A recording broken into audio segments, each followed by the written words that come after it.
आज सबसे पहले पहले गीता भगवान को कोटि कोटि नमन प्रणाम। उनको हृदय से नमन करना है क्योंकि आज 7 जून उनकी पुण्यतिथि है। उन्होंने अपनी लीला आज समेट ली थी, ज्योति ज्योत समा गए थे। उन्होंने अपना मनुष्य देह धारण करके जो कार्य करना था वो कार्य बहुत सफलतापूर्वक कर लिया था। अपने ऊपर उन्होंने विशेष कृपा की। जोगी कोई लोग योग लगाते हैं, तपस्वी तपस्याएं करते हैं, तो भी शायद अपने ऊपर इतनी कृपा ना कर पाते हों, कहीं कहीं चूक शायद हो जाती हो, मगर उन्होंने अपने ऊपर बहुत पैनी गहरी निगाह रखी और बिल्कुल भी अपने आप को माया में गिरने नहीं दिया। सावधानी, अति की सावधानी रखी। तो ये एक बहुत बड़ा आदर्श है कि उन्होंने हर बात में अपने को पूर्ण बनाने के लिए, परफेक्ट बनाने के लिए ज्ञान के हिसाब से अपना जीवन बनाया। गुरु की आज्ञा में इतना चले, जैसे गुरु ने कहा वैसे ही किया। जो ज्ञान सुना उसके ऊपर अपनी स्थिति बनाई और उसी भाव में डूब के भजन गाते थे। इतना अच्छा हारमोनियम बजाते थे, इतना अच्छा उनका भजन होता था, गाना। जो भी कोई सुनता था उसमें मुग्ध हो जाता था। गुरुजी ने एक बार बताया था कि जब पहली बार गीता भगवान से मिले, उनके भजन सुना, तो भजन उन्होंने गाया था, जहाँ तक जाती दृष्टि है, जहाँ तक फैली सृष्टि है, सर्वमम रूप है। तो उन्होंने बताया था कि जो भजन जब गीता भगवान ने गाया, हम लोगों ने पहली बार सुना, तो सारा दिन वो दिमाग में, कानों में गूंजता रहा, सर्वमम रूप, सर्वमम रूप, सर्वमम रूप है। तो उनका एक एक भजन लोगों के सीधे हृदय में उतर जाता था और उसको सुन के सब अपनी स्थिति बनाते थे। उनकी वाणी सुन के लोग अपनी स्थिति बना लेते थे, उस भजन में डूब जाते थे। कारण क्या है? जैसे अभी गुरुजी बोल रहे थे, कारण ये है कि जो कोई भी शब्द अपने मुंह से निकाला, पहले उस पर अपनी स्थिति बनाई, फिर निकाला। संत ने खुद गुड़ छोड़ा खाना, तो सबको कहा कि बच्चे तुम गुड़ नहीं खाओगे। तो वो उसी भाव में डूब के करते थे काम। और वही आदर्श हम लोग के सामने है। ज्ञान तो हम सब लोग बहुत सुन रहे हैं, कई साल से सुन रहे हैं, और कई साल से सुन के हम लोग संकल्प भी ले रहे हैं। संकल्प को कुछ दिन निभाते भी हैं, लेकिन फिर असावधानी हो जाती है अगर, तो जो संकल्प आपने किया उससे विपरीत आपसे आचरण हो जाते हैं। उसके लिए अपने ऊपर बहुत सावधानी की ज़रूरत है। और हम जो कुछ सुनते हैं उसके ऊपर वैसे ही अपना जीवन बनाएं। इसके लिए दूसरा तो कृपा कर ही रहा है, गुरु की तो कृपा बरस रही है, भगवान की कृपा भी हो गई। हमें अपनी कृपा अपने ऊपर करनी है। जो अपनी कृपा अपने पे कर लेते हैं तो मंजिल को पा जाते हैं। और यहाँ तो गुरु हमको अपना हाथ दे के, अपना साथ दे के हमको मंजिल तक पहुँचाता है। केवल पता बता के छोड़ नहीं देता, जाओ जाओ इधर जाओ, वैसे जाओ, वैसे चलेंगे तो तुमको रास्ता मिलेगा, फिर तुमको मंजिल मिल जाएगी। वो अपने साथ लेके चलता है कि आओ आओ, मैं चल रहा हूँ तुम्हारे साथ, मेरे साथ चलो और मैं तुमको तुम्हारी मंजिल पर पहुँचा दूँ। एक एक के साथ गीता भगवान ने बहुत मेहनत की। उनके अंदर में ज्ञान का कोई ऐसा पॉइंट नहीं दिखता कि जो उनके जीवन में उतरा हुआ नहीं था।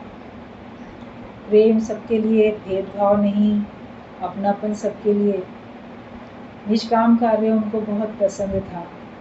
तो एक एक के अंदर ज्ञान की ज्योत जले, ये कार्य में लगे रहे, उस जोश में रहते थे, उत्साह उमंग में थे, और सबके अंदर में वही जोश उन्होंने भरा। ऐसे गुरु को सब हृदय से नमन है और उनसे ये आशीर्वाद है, अंदर से संकल्प कि उनका आशीर्वाद हमारे ऊपर है। ज्ञान दे दिया समझो आशीर्वाद है, उससे बड़ी कोई और चीज़ नहीं होती। ज्ञान से कीमती चीज़ कोई नहीं होती। ज्ञान से कीमती चीज़ कोई दुनिया में, उससे महत्वपूर्ण चीज़ भी कोई नहीं होती। उन्होंने हमको अपनाया, अपना बनाया और हमें ज्ञान दिया, पूरा सही ज्ञान दिया। भटकाया नहीं और बल्कि भटकने से बचा लिया। तो यही उनका आशीर्वाद है। मगर ये आशीर्वाद बना रहे, उसके लिए हम ही न जाएं कहीं। एक बार किसी ने उनसे कहा था कि कोई बहुत दिन तक संपर्क में नहीं रहा किसी भी कारण से, और उसके बाद जब उससे भेंट हुई, मुलाकात हुई, तो पूछा तुम तो बहुत दिन से दिखाई भी नहीं देते, संपर्क में नहीं हो, क्या बात है, किधर हो? तो उसने कहा अरे हम कहीं भी हों मगर हमारी लगाम तो आपके हाथ में ही है। ये बोला कि हम कहीं भी हैं, लगाम आपके हाथ में। क्योंकि कई बार सत्संग में पॉइंट चलता है कि गुरु से भले तुम दूर हो जाओ लेकिन गुरु के ज्ञान से दूर नहीं होना। तो ये पॉइंट अपने आप में सही है, लेकिन इसका ये मतलब नहीं है कि तुम गुरु से दूर ही दूर रहो। ज्ञान से तो तुम दूर नहीं हो, लेकिन फिर भी हमको संपर्क में भी तो रहना ही है। कुछ समय तक तो लगता है कि नहीं हम दूर नहीं हैं, लेकिन अगर काफ़ी समय तक आप सत्संग से दूर रहोगे तो चाहे आप 20, 30, 40 कितने साल पुराने हो सत्संगी, लेकिन काफ़ी समय तक अगर आप सत्संग से दूर रहते हो, गुरु के संपर्क में नहीं रहते हो, प्रत्यक्ष आमने सामने नहीं उठते बैठते हो, तो आप ही के मन को लगने लगेगा कि हम दूर हो गए। जब उसने ऐसे कहा कि अरे हमारी लगाम तो आप ही के हाथ में है, तो गीता भगवान ने उनको हंस के कहा था कि हाँ सही कह रहे हो, हमारे हाथ में सिर्फ लगाम ही लगाम है, घोड़ा तो गायब हो चुका है। लगाम से छूट के घोड़ा पता नहीं कहाँ भटक रहा है और हम तो केवल लगाम देख रहे हैं। तो लगाम हाथ में है तो लगाम में घोड़ा भी तो बंधा हुआ होना चाहिए ना। मतलब तुम्हारी डोरी भगवान के हाथ में है, तुम्हारी डोरी गुरु के हाथ में है, तो डोरी के साथ साथ तुम भी तो रहो ना सामने। तब तो तुम्हारे साथ मेहनत हो, तुम्हारे को युक्ति दी जाए, तुम्हारा हालचाल पूछा जाए। भले आप कितना भी कह लो कि गुरु अंतर्यामी होता है, उसे पता होता है, लेकिन जब तक आप अपने मुख से उसको बताओगे नहीं तो वो आपको फिर युक्ति कैसे देगा? डॉक्टर को पता होता है कौन सी बीमारी में कौन सी दवाई देनी है, लेकिन जब तक आप अपना हाल बताओगे नहीं तब तक वो कैसे आपको दवाई देगा? बुखार के भी अनेक सिम्टम्स होते हैं, कोई किसी कारण से, कोई किसी कारण से। आपको तो लगेगा बस मुझे बुखार है, लेकिन डॉक्टर आपसे बहुत कुछ पूछेगा, जांच करेगा, तो जानेगा कि इसका कारण क्या है। सही कारण का पता लगा के फिर वो आपको दवाई देता है। तो यूँ तो गुरु को पता होता है हर एक जीव भाव में है, अज्ञान में है, माया के कार्यों में व्यस्त है, माया के कार्यों को प्राथमिकता दे रहा है। उसको लग रहा है कि मेरे पास अभी बहुत समय है, पहले ये निपटा लें फिर वो निपटा लें, बाद में हम फुर्सत से सत्संग में बैठेंगे।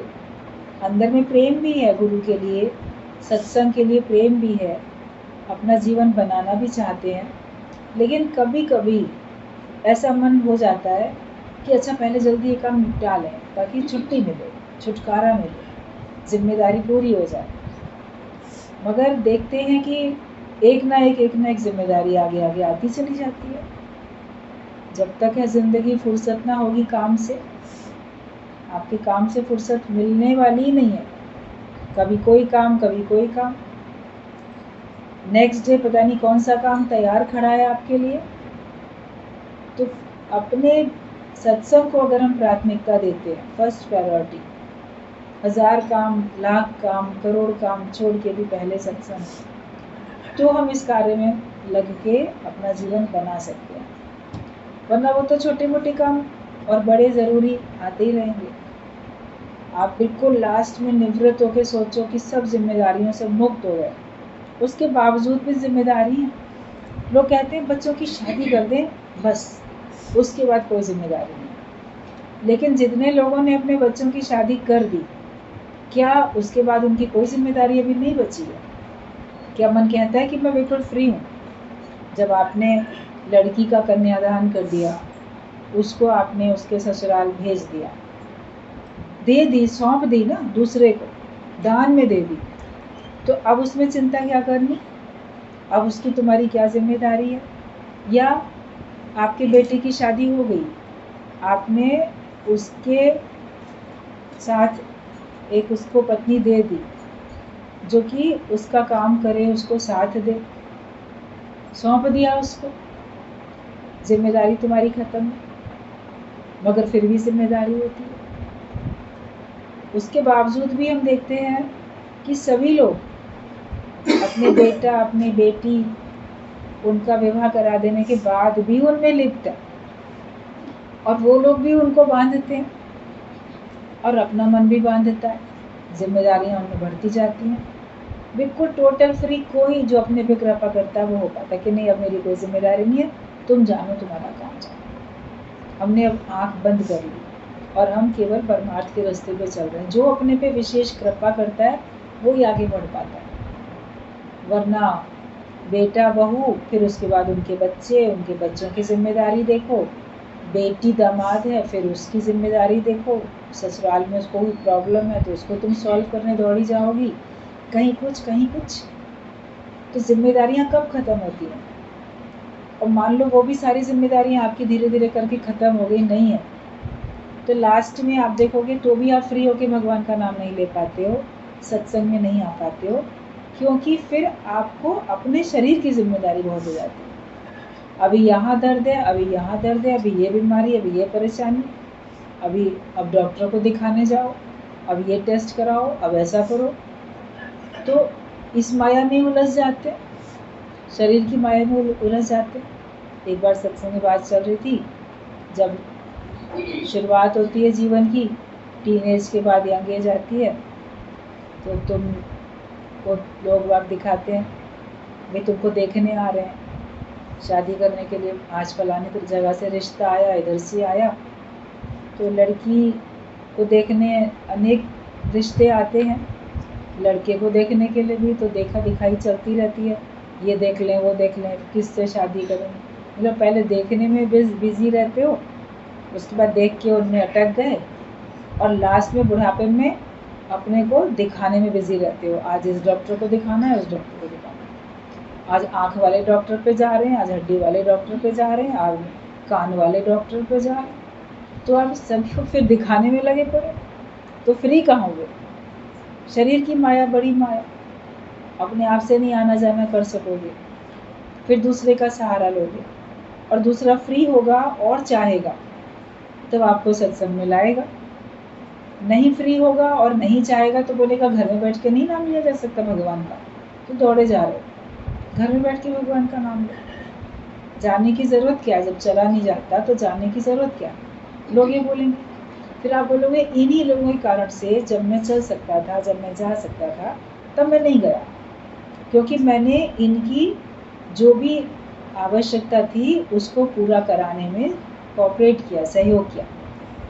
और अब जब मेरी अंत में भगवान का नाम सुनने लेने की यही मेरी आवश्यकता है, तो ये लोग सहयोग नहीं करते, क्योंकि उनके पास अपने काम है। तो जब तक है ज़िंदगी फुर्सत ना होगी काम से, कुछ ऐसा वक्त निकालो जो प्रेम कर लो राम से। आप परमात्मा से प्रेम कर लो। प्रेम में मनुष्य समय निकालता है, बिना प्रेम के समय नहीं निकाल पाता। जहाँ प्रेम होता है वहाँ समय निकालता है। माया से प्रेम है तो माया के लिए समय निकालते। बहुत प्यार करते हो माया से, तो माया से तो बहुत प्यार करते, लेकिन वो कब तक साथ चलती है? वही प्रेम हमारा परमात्मा से हो जाए तो फिर आप देखोगे कि आपने समय निकाल लिया। तेरा प्यार खींच के लाया मोहे सांवरिया तेरे द्वारे। प्रेम ही तो खींच के लाता है, वरना आप घर में सुख में बैठे रहोगे। गुरु हमारे अंदर में ईश्वरीय प्रेम जगाता है, हमारे अंदर में वो लालसा उत्पन्न करता है, हमारे अंदर ज्ञान की आवश्यकता को महसूस कराता है कि वाकई मेरे जीवन में सत्संग की आवश्यकता है। और हर एक के जीवन में, हर एक राही को सत्संग की जरूरत है। जो भी संसार में आया है वो राही है। मैं भी राही, तू ही राही, राही है जग सारा। सारा संसार ही चल रहा है, सैर करने आए हैं, सैर कर रहे हैं, तो उसमें ज्ञान की तो आवश्यकता है। समझ होनी चाहिए ना, कहाँ जाएं, कैसे जाएं। एकदम बीहड़ में, सुनसान में तुम अकेले चले जाओगे तो वहाँ पे तुम्हारा नुकसान हो जाएगा, तो कौन देखेगा? कई लोग घूमने के लिए जाते हैं, टूरिस्ट प्लेस पे भी जाएंगे तो वहाँ पे बड़े रिमोट एरिया में चले जाते हैं अकेले अकेले घूमने के लिए। जहाँ सारे लोग नहीं जा रहे वहाँ पे तुम क्यों जा रहे? फिर वहाँ पे अगर कोई एक्सीडेंट होता है, कोई हादसा होता है, कोई शत्रु तुम्हारे पीछे पड़ जाते हैं, कोई तुमको किडनैप कर ले, कोई तुम्हारे को मर्डर कर दे, तुमको लूट ले, तो कोई है ही नहीं वहाँ पे, तो बिल्कुल सुनसान है। उनको लगता है हम बिल्कुल ऐसी जगह पे जाएं, वहाँ पे हम देखें, वहाँ पे हम एंजॉय करेंगे। तो बिल्कुल वीराने में कहीं जाओगे तो नुकसान में भी आओगे। गुरु का कहना है कि तुम सत्संग की महफिल में रहो। तुम बिल्कुल वीराने में क्यों चले जाते हो? अपने आप में ही सारे जगत से कट ऑफ होके एकदम शांत नीरस होके पता नहीं मन कहाँ पहुँचा देता है। तो वहाँ पे तुम्हारे ख्याल तुम्हारे शत्रु हैं, वो तुमको घेर लेते हैं और वहाँ पे तुम्हारा नुकसान भी हो जाता है। अज्ञानी व्यक्ति के लिए बाहर की एकांत विष के समान और ज्ञानवान के लिए बाहर की एकांत भी अमृत के समान। तो जब तक आप अपने को ब्रह्म ज्ञानी न जान लो, ब्रह्म ज्ञानी वाली आपकी स्थिति न बन जाए, तब तक आपको बाहर से एकांत में बैठने की ऐसी आवश्यकता नहीं है। बैठना है तो आप सत्संग की महफिल में बैठो, लोगों के बीच में बैठो, सुनो और सुनाओ, इसी कार्य में अपने को लगाओ।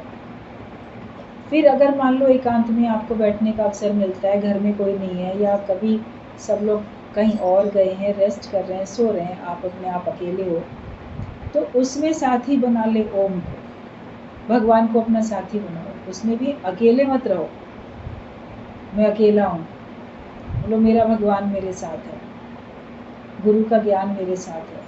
तो आप देखोगे कि आपके अंदर में वो एकांत का समय भी आपको ताकत देगा, शक्ति देगा। जैसे कि आपने अमृत का पान कर लिया, ज्ञान के वचन हैं जो हमको अमृत का पान करा देते हैं। अमृत पी के व्यक्ति अमर हो जाता है, शक्तिशाली बन जाता है। तो हमें अपने आप को शक्तिशाली बना के चलना है। गुरु के ज्ञान से ही सभी शक्तिशाली बनते हैं और समर्थ बनते हैं। जितना जितना ज्ञान आपके अंदर जाएगा, उतना उतना आत्मविश्वास आपका बढ़ेगा, उतना उतना माया से मुकाबला करने की आप में ताकत है। और माया तो हर एक के सामने है ही, किसी ना किसी रूप में है ही। शरीर के रूप में भी है, अपने ही शरीर के रूप में है, और बाकी भी हर रूप में है।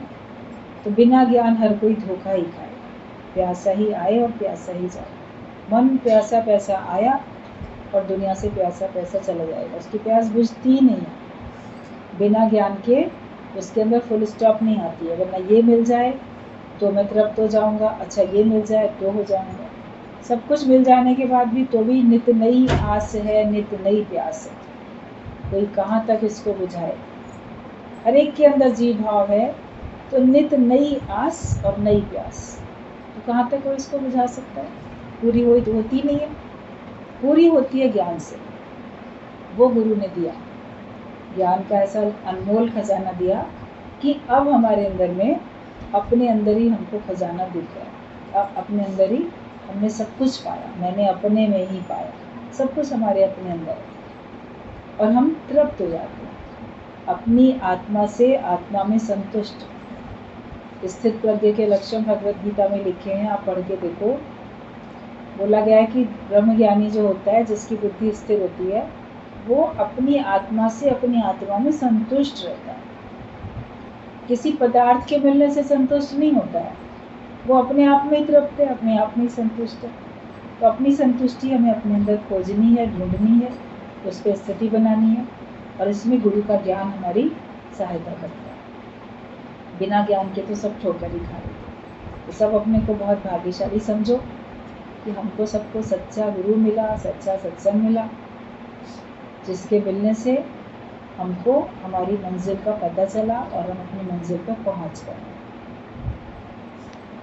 गीता भगवान का पत्र है जो आज पढ़ा जाएगा। आज के पत्र में है कि चिट्ठियां तुम सबकी पहुंची हुई हैं, पढ़कर सब खुश होते हैं कि कैसे सब अपने पैरों पर खड़े हैं। मतलब अपना आधार अपने में लेके खड़े हैं। वरना अज्ञानता में तो हम दूसरे का आधार लेके खड़े थे, उसमें फिर कमजोर होते थे और दुखी भी होते थे। लेकिन ज्ञान से आप अपने खुद के आधार पे होते हैं। तो ये देख के, ये पढ़ के गुरु को भी खुशी होती है।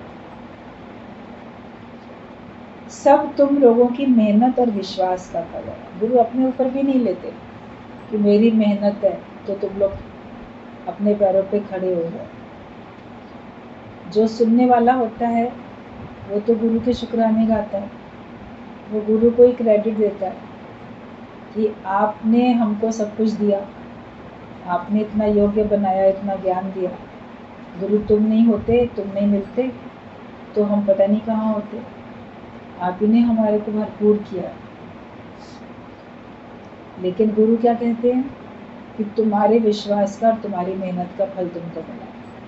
तुमने ज्ञान में विश्वास रखा और मेहनत की अपने को ज्ञानवान बनाने के लिए। वरना माया तो बहुत आकर्षण वाली है। भगवान ने बोला मेरे से भी अधिक प्रभावशाली मेरी माया है। तो उसमें तुमने अपनी मेहनत की ना, कि मन को वहां से हटा के भगवान में लगाया, पुरुषार्थ किया। तो तुम्हारी मेहनत और विश्वास का फल है सब। पुरुषार्थ तुम्हारा देव है, मेहनत तुम्हें करनी है, वही तुम्हारा भाग्य बनाता है। पुरुषार्थ से ही भाग्य बनता है। भाग्य और नसीब पर जो निर्भर रहता है वो नीच पुरुष है। आप अपने भाग्य पे अगर निर्भर रह जाओ, क्या करें मेरे भाग्य में ऐसा लिखा हुआ है, तो क्या तुमने अपना भाग्य पूरा पढ़ लिया? क्या तुम इतने योग्य बन गए हो कि जब तक तुम्हारी सांस से अभी आगे पता नहीं कितनी आयु है और तुम्हारे भाग्य में क्या क्या लिखा है, क्या तुमको अभी से पता है सारा?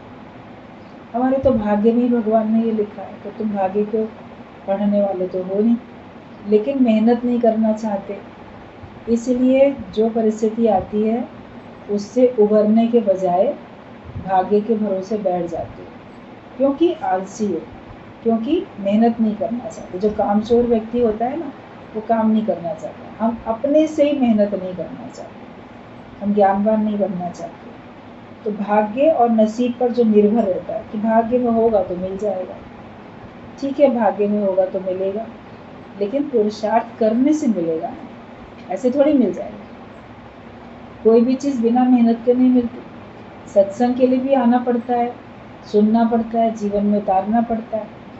माया कमाने के लिए भी आपको दुकान में, नौकरी में कहीं जाना पड़ता है, वहाँ जो भी कार्य आपको दिया गया वो कार्य करना पड़ता है, तब आपको पैसा मिलता है। अपना निजी व्यवसाय कुछ करते हो, उसमें भी तुम्हें कुछ तो करना पड़ता है। छोटे से छोटा काम हो चाहे बड़े से बड़ा काम, उसमें मेहनत तो करनी पड़ती है। बोलते थे गुरुजी कि शेर भी अपनी माद में सोया पड़ा है तो वो भी उठ के बाहर निकलता है शिकार करने के लिए, तब उसका पेट भरता है, कुछ तो करता है। अजगर के लिए बोल दिया अजगर करे ना चाकरी, वो इतना भारी शरीर लेके जाता है, लेकिन तो भी वो अपना ख्याल रखता है। वो अपनी आँखों से ऐसे देख के सबको खींच लेता है। उसके लिए भी वो स्थिर होकर बैठा रहता है, पुरुषार्थ करता है। बगला भी स्थिर होकर खड़ा है, स्थिरता का तो पुरुषार्थ कर रहा है ना, तो मछली उसके पास निर्भय होकर चली आएगी, वो पकड़ लेगा। वो चाहता तो है कि मुझे शिकार मिले, आंख बंद करके ऐसी पड़ा खड़ा थोड़ी है बगला भी या अजगर भी। अगर उसको भोजन करना है तो वो उसमें रहता है अवसर में, और वो कैसे ना कैसे करके अपना शिकार ले ही लेता है। उसके मुंह में आके पड़ जाएगा तो क्या पकड़ के निगलेगा नहीं क्या उसको? तुम्हारे कोई चम्मच से मुख में खाना डाल दे तो क्या चबा के तुम निगलोगे नहीं उसको? तो कुछ तो मेहनत करनी पड़ेगी। आलसी व्यक्ति बोलेगा कि भाग्य में होगा तो हो जाएगा, लेकिन भाग्य को बनाने वाले तुम स्वयं हो। जिस डायरेक्शन में तुम मेहनत करोगे वैसे ही तुमको मिलने लगेगा, क्योंकि मनुष्य अपने भाग्य का विधाता है। मनुष्य को कर्म करने का अधिकार दिया। तेरे हाथ में है जीवन बनाना, जैसा चाहो तुम अपना जीवन वैसा बना सकते हो।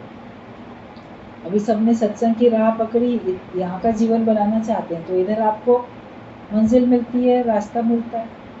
आप माया कमाना चाहते हो तो उधर जाते हो, तो वहाँ मेहनत करते हो तो वो आपको मिलता है।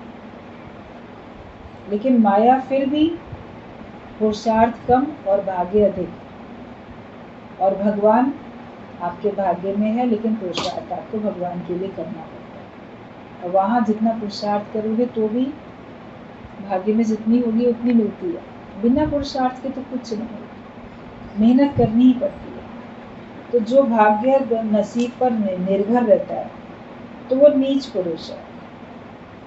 तुमने ही अपने विश्वास और भावना से मुझे भगवान बना दिया। लोग जैसे पत्र लिखते थे, आप भगवान हैं हमारे लिए, गीता भगवान को संबोधित करते थे।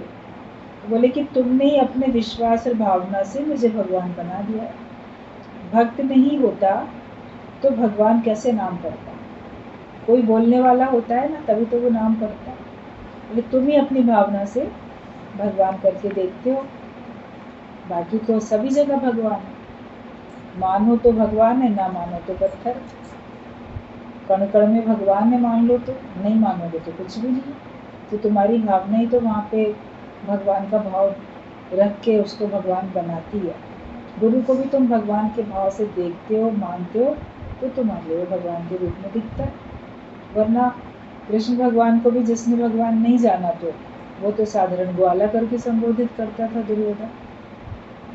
तो तुम्हारा विश्वास और तुम्हारी भावना वही भगवान बनाती है। भक्त नहीं होता तो भगवान कैसे नाम पड़ता? तुम लोगों की सच्चाई से मुझे भी मदद मिली है जो इस पद पर पहुंचाया। ये गुरु की कितनी बड़ी नम्रता है कि वो बोलते हैं कि तुम्हारी सच्चाई थी, तुम्हारे कारण से ही हम इतने ऊंचे उठे। तुम अगर नहीं सुनते, तुम अगर भाव नहीं रखते तो हम भी उतने ऊंचे नहीं उठ पाते थे। गुरु भी अपने सुनने वालों को महत्व दे रहे हैं कि तुम लोगों की सच्चाई से मुझे भी मदद मिली है जो इस पद पर पहुंचाया है। तुम सबकी दुआएं और भावनाएं ही मुझे ऊपर चढ़ने में मददगार है। तुम नहीं आते तो कौन मेरा ज्ञान सुनता, कौन कदर करता? मैंने जो लेक्चर किए तुम लोगों को, उनसे मुझे ही शक्ति मिली कि हमने तुमको सुनाया, तुमको शक्ति मिली, लेकिन तुमको सुनाने में हमको खुद को शक्ति मिली। तुम नहीं सुनते तो हम किसको सुनाते? तो तुम्हारे कारण से हम भी मुझे उस पद पे पहुंचे हैं, और तुम सबकी दुआएं और भावनाएं ही मुझे ऊपर चढ़ने में मददगार होती हैं। तभी बात चल रही थी पहले कि सारी संगत दुआ कर, हर एक की दुआओं की जरूरत होती है। जिसको भी देखो, चाहे वो गुरु हो, चाहे वो शिष्य हो, ज्ञानी अज्ञानी जो भी कोई हो, जिसको भी देखो उसके लिए ये दुआ करो कि ये अपने जीवन में उन्नति करे, इसको परमात्मा की प्राप्ति हो, इसकी किसी प्रकार से गिरावट ना हो। ये दुआ हमको हर एक के लिए करनी है। तो गुरु भी ये कहते हैं तुम लोग की दुआओं से ही हम ऊंचे उठे, वरना हम भी शायद ऐसे ही होते, साधारण ही होते। और जितने लेक्चर मैंने तुम लोग को किए उनसे मुझे ही शक्ति मिली है। मैंने तुम लोगों से कोई मेहरबानी नहीं की है। मेरी प्रशंसा सब गिराने वाली और व्यर्थ है। गुरु की प्रशंसा में पत्र लिखे जाते हैं, उन्होंने कहा मेरी प्रशंसा मत करो, ये गिराने वाली है। किसी की बहुत प्रशंसा आप करोगे, धीरे धीरे उसके अंदर में अहंकार आएगा। वो सोचेगा हाँ वाकई मैं इस लायक हूँ, तभी तो मेरी इतनी प्रशंसा हो रही है। गुमान आने लगेगा और अहंकार होगा तो गिरावट भी आएगी। बोले ये व्यर्थ है, मेरी प्रशंसा नहीं करो, तुम अपनी मेहनत करके तुमने पाया है, अपनी मेहनत ही करते चले जाओ। गुरु तुम लोग को, सुनने वालों को क्रेडिट देता है तो निरहंकारी बनता है, और सुनने वाले जो हम लोग गुरु को क्रेडिट देते हैं तो हम निरहंकारी बनते हैं। दोनों को ही अपने ऊपर नहीं लेना है, दूसरे को देना। जो सुनने वाले हैं वो बोले सब कुछ गुरु की कृपा से मिला, और जो सुना रहा है कहीं पर भी, जिसको लोग गुरु मान रहे हैं, उसको ये कहना कि नहीं तुम्हारे कारण से हुआ, तुमने अपने पे कृपा की, हमने कुछ नहीं किया। तुम नहीं लेते तो हम ज्ञान किसी को दे नहीं सकते। किसी को भी कोई जबरदस्ती ज्ञानी बना ही नहीं सकता। तो प्रशंसा सब गिराने वाली है और व्यर्थ है। एक गुरु और दूसरा तुम लोगों ने मुझे बनाया। गीता भगवान की नम्रता देखो, उन्होंने कहा कि हमको जो इतना ऊंचा बनाया, इतना अच्छा बनाया, तो एक मेरे गुरु ने और दूसरा तुम लोग, वरना हमारे अंदर कोई योग्यता नहीं थी, हमारे अंदर कोई काबिलियत नहीं थी, हम अपने को नहीं बना सकते थे। गुरु की निगाह में थे तो गुरु ने बनाया, फिर तुम लोग की निगाह में तो तुम लोग बना रहे हो, तो तुम ही लोग तो कर रहे हो, तुम ही लोग तो बना रहे हो कि एक गुरु और दूसरा तुम लोगों ने मुझे बनाया है। जे तिस नजर ना आवे तो बात ना पूछी। यदि तुम लोगों की नजर मुझ पर नहीं पड़ती तो भगवान भी तो गलियों में धक्के खाता था, कृष्ण भी रास्ते में धक्के खाता था साधारण मनुष्य की तरह। जब अर्जुन, उद्धव, गोपियां मिले तब कदर हुई, नहीं तो बेचारे ने शिकायत ही की है कि हे अर्जुन, मुझ परमात्मा को ये मूढ़ लोग नहीं जानते। भगवान ने भी तो ये बात बोली, आखिरकार तो कहा कि मैं हूं तो परमात्मा, मुझे मूढ़ लोग जानते ही नहीं, तुम लोगों ने जाना ही, कदर करी तो समझ में आ रहा है कि भगवान नहीं मिलते तो हम भी ऐसे ही धक्के ही खाते रहते चारों तरफ। तो गीता भगवान ने भी कहा कि अगर तुम लोग की नजर में नहीं आते तो हम भी पता नहीं क्या करते होते। तो तुम्हारा ही सबका संकल्प है, दुआएं हैं, जो कि आज हम इस पद पे हैं कि यदि तुम लोग की नजर मुझ पर नहीं पड़ती तो भगवान भी तो गलियों में धक्के खाता, तो हम भी गलियों में धक्के खा रहे होते। तुम भी करोड़ों में से कुछ हो जो निकले हो, जिन्होंने ऐसे साधारण रक्त रोग के पुतले में आकर भगवान का विश्वास रखा। तुम लोग कोई विरले भाग्यशाली तुम लोग हो, हम तो एक साधारण रक्त का रोग का ऐसे पुतला है शरीर, लेकिन तुमने इस शरीर में आए हुए में भगवान देखा। ये तुम्हारी महानता है, तुम्हारी नजर अच्छी है कि तुम लोग भी करोड़ों में से कुछ हो जो निकले हो, जिन्होंने ऐसे साधारण रक्त रोग के पुतले में आकर भगवान का विश्वास है। गुरु के शरीर को भी हम देखते हैं तो भगवान करती तो देखते हैं, बोले शरीर है क्या, 5 तत्वों का है, इसमें वही है, बीमारियां हैं, खून, हड्डी, मांस, यही तो सब है। तो तुमने इसमें भी भगवान का विश्वास रखा, तो ये तुम विरले कोई हो। पत्थर रास्ते में पड़ा है, पर किसी इंजीनियर की नजर पड़ने से वो किसी महल की दीवार में जड़ देता है, नहीं तो सभी के पैरों में आ रहा है। तुम लोग अपनी महिमा को जानो कि तुम लोग क्या नहीं हो। तुम लोग भगवान को पैदा करने वाले सबसे ऊंचे। कितनी सुनने वालों को गीता भगवान ने महिमा उनकी की है कि कितना कोई साधारण रहता है, नहीं तो तुम ही लोगों ने इतना ऊंचा उठाया कि तुम लोग की नजर पड़ी तो कोई इतना ऊंचा उठा, वरना तो साधारण ठोकर ही खाता। कोई पत्थर पड़ा है, किसी की नजर पड़ती है, उठा के उसको किसी महल की दीवार में जड़ देता है, या कोई मूर्तिकार उसको उठा के उसमें से मूर्ति गढ़ देता है। तो जिसने उठाया, मूर्ति बनाई, उसकी मेहरबानी, उसकी महिमा, या किसी ने उठा के उसको किसी ऊंची दीवार में लगा दिया, ऊंचा उठा दिया, तो ये उसकी महिमा कि उसने इस पत्थर को जमीन में से उठा के किसी महल की ऊंची दीवार पे लगा दिया। तो तुम लोग हो जो कि वरना अगर भाव नहीं रखते तो साधारण ही कहीं पड़े होते और सभी के पैरों में वो पत्थर आता। तुम लोग अपनी महिमा को जानो कि तुम क्या नहीं हो। तुम भगवान को पैदा करने वाले सबसे ऊंचे हो, ऊंचे ते ऊंचा भगवान। लिखा है प्यार में तुम्हारी जो शक्ति है वो ज्ञान में बिल्कुल नहीं है, तो तुम क्या समझते हो, केवल प्रेम हो या केवल ज्ञान हो? तुम्हें शक्ति किस में से आई है, प्रेम किसे कहते हैं, अलग अलग समझा कर लिखो। ये प्रश्न ऐसे किसी ने अपनी बात लिखी होगी कि आपके प्यार में जो शक्ति है तो वो ज्ञान में नहीं है। गुरु का प्रेम हमको खींचता है। तो गुरु ने फिर प्रश्न किया है कि तुम लोग ये बताओ कि तुम क्या समझते हो, केवल प्रेम होना चाहिए या केवल ज्ञान होना चाहिए? तुम्हें शक्ति किस में से आती है, कब किस में से तुम्हें शक्ति मिलती है, प्रेम किसे कहते हैं? ये सारे क्वेश्चंस हैं कि प्रेम किसे कहते हैं, तुम्हें शक्ति किसमें से आई है, केवल प्रेम हो या केवल ज्ञान हो, अलग अलग समझा कर लिखो। बोले इन सबको अलग अलग समझा के लिखो। प्रश्न कई बार ऐसे लिख के भेजते थे कि इसके उत्तर तुम लोग लिखो, तो सब लोग जैसे क्वेश्चन मिल गया उसका आंसर सब लोग लिखे। हम लोग भी शुरू में बॉम्बे से पत्र आते थे, कोई ना कोई क्वेश्चन लिखे होते थे कि तुम लोग इसके आंसर लिखो, तो हम लोग सब लिख लिख के भेजते थे। तो अपना अनुभव लिखकर भेजना कि तुम्हें किससे फायदा पड़ा, तुमको किस किस बात से फायदा पड़ा, तुम अपना अनुभव लिख के भेजो। विवेकानंद कहता है कि प्रेम वो है जो तुम टुकड़े टुकड़े कर डालो तो भी मैं प्रेम करता हूँ, तलवार के नीचे कत्ल कर दो तो भी मेरा प्रेम घटने वाला नहीं है।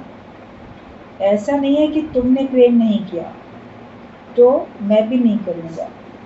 तुम प्रेम करो ना करो, भगवान तो तुमको प्रेम करते ही। ऐसा नहीं कि तुम प्रेम नहीं करते हो तो हम भी प्रेम नहीं करेंगे। प्रेम सवाली मतलब मांगने वाला नहीं बनता है, प्रेमी दातार होता है। आप अगर मांगने वाले बने हो तो आप प्रेमी नहीं हो। आप अगर देने वाले हो तो आप प्रेमी। सबको प्रेम देते चलो। अगर मांग रहे हो तो तुम प्रेमी नहीं हो। प्रेमी वो कहा जाएगा जिसके अंदर प्रेम भरा पड़ा है, जिसके अंदर प्रेम का खजाना भरा पड़ा है। तुम्हारे पास अपना खजाना है तो क्या मांगोगे दूसरे से? तुम्हारे पास नहीं है तभी तो मांगोगे, तो तुम प्रेमी कहाँ हुए थे? कि प्रेमी मांगने वाला नहीं बनता, प्रेमी दातार होता है। प्रेमी ऐसा नशे में चूर रहता है जो पता ही नहीं चलता कि मैं पैरों पर खड़ा हूँ या सिर पे खड़ा, सिर के बल खड़े हैं कि पैरों के बल खड़े। वो ऐसा अपने नशे में चूर रहता है, मतलब वो बहुत ज़्यादा जगत की बातों में वो पड़ता नहीं है। प्रेमी को नशे में जहान देखने में नहीं आता। अगर तुम प्रेमी हो तो प्रेम का नशा तुम पे इतना चढ़ जाए फिर तुमको संसार दिखे ही नहीं। लेकिन अगर तुमको संसार दिखाई दे रहा है तो तुम अभी प्रेमी नहीं हो। कि प्रेमी को प्रेम के नशे में जहान देखने में नहीं आता है। माशूक का ध्यान करके खुद माशूक बन जाता है। वो जिसका ध्यान करता है उसका रूप बन जाता है। वो खुद आशिक, वो खुद माशूक सदा भरपूर रहते हैं। जो प्रेम होता है, जिसका ध्यान करते हो उसका रूप खुद बन जाता है। वरना अलग अलग हो तो अभी प्रेम नहीं है। तो वो खुद आशिक, वो खुद माशूक, वो सदा भरपूर रहता है। उसके लिए कोई उससे अलग है ही नहीं। अगर तुम अपने को प्रेमी कहते हो तो तुम्हारे अंदर में भरपूरता होनी चाहिए। अगर खालीपन है तो तुम्हारे अंदर प्रेम नहीं है। प्रेम वो चीज़ है जो तुमको भरपूर करती है। जिसको भी आप याद करते हो, जिसको प्रेम करते हो, उसके प्रेम में आपको भरपूरता मिलनी चाहिए। और भगवान के प्रेम में मिलती है वो भरपूरता, गुरु के प्रेम में मिलती है भरपूरता, क्योंकि ये आत्मिक प्रेम होता है। देह का प्रेम आपको कभी भी भरपूर होने नहीं देगा। और भावनात्मक तौर पे, आत्मिक तौर पे जब आप प्रेम करते हो तो वो आपको भरपूर कर देता है। तो पत्र के अंत में यही बात लिखी है कि प्रेमी जो है उसके नशे में उसको जहान देखने में नहीं आता। माशूक का ध्यान करके वो खुद माशूक बन जाता है। वो खुद आशिक, वो खुद माशूक, सदा भरपूर है। तो अपने आप को रखो सदा भरपूर। गीता भगवान की आज पुण्यतिथि पे गीता भगवान के पत्र में जो संदेश मिला है, आप ये देखो उन्होंने कितनी नम्रता की है। मतलब नम्रता की मूर्ति। इतना कोई बोलेगा कि मैं तो खुद रास्ते का पत्थर, तुम लोगों ने ऊंचा उठाया, तुम लोगों ने भगवान बनाया, तुम ही लोगों ने सब कुछ किया।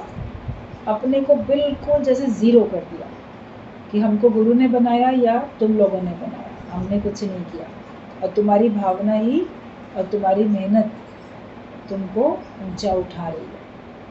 और बाकी प्रेम में रहो तो भरपूर होके रहो। और अपनी स्थिति लिखो। बोले अपना अनुभव लिखना कि तुमको फ़ायदा किस चीज़ से पड़ा। सत्संग में आते हो, फ़ायदा तो पड़ता ही है, तो फ़ायदा किस चीज़ से पड़ा? प्रेम से कितना फ़ायदा पड़ा, ज्ञान से कितना फ़ायदा पड़ा, तुमको क्या चीज़ कैसे समझ में आई, तो अपना अपना अनुभव है, हर एक का अपना अपना अनुभव होता है। और अपने में रहो भरपूर, किसी का आधार लेके बैठने की ज़रूरत नहीं है। गीता भगवान किसी के आधार पे नहीं थे और निराधार होके रहे। उन्होंने भी अपने ज्ञान से आज दिन तक सबको निराधार बनाने का ही कार्य करते चले आए। तो वो है कि हमें भरपूर होके रहना है, ये गुरु ने हमसे कह दिया। तो हम सब लोगों को आज से उनके दिन में ये संकल्प रखना है, उनके इस भाव को मान देना है कि हमें अपने आप में भरपूर तृप्त होकर रहना है।